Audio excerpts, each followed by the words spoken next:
Hi friends, Cassandra Tondro here, coming to you today from my art studio in Ventura, California. I wanted to talk a little bit today about my Gaia series of paintings, which I'm currently showing at Bird Dog Arts in Tejon Ranch. These paintings use, like all of my paintings, they use repurposed acrylic latex paint, which is otherwise known as leftover house paint. People give to me, I get from recycling centers, and I also get some from the mistint shelves at paint stores. When I started off using the leftover house paint for my work, I was doing poured paintings, where I pour the paint onto the canvas and then manipulate the canvas to create patterns. When you do that, a lot of paint ends up on the floor.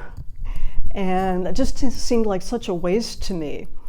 So one day I took a small canvas and I just decided to push it into the paint on the floor. And I pulled it up, and like the patterns and the colors were amazing. It was much better than anything I was doing with my poured work.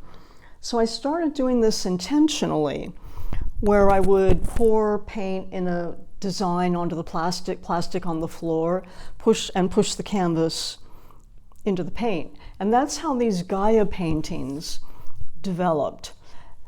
And I can get different patterns depending on, well, first of all, how I pour the paint on the floor, but also how I pull the canvas out of the paint. I can pull it in different directions. I can move it, twist it as I pull it.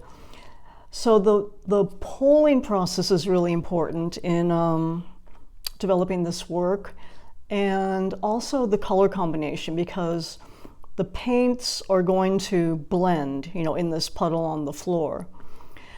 So with this work, I'm really going for spontaneity. I really like the unexpected. I don't know what's going to happen. I like surprises. I like to see what the paint will do.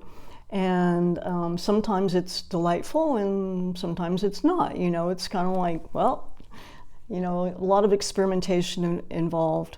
But for the most part, I really like what I get. I just think these paintings are so interesting, so alive. Like for me, they have a very strong emotional effect. So that's it. You can see these paintings at Bird Dog Arts in Tejon Ranch.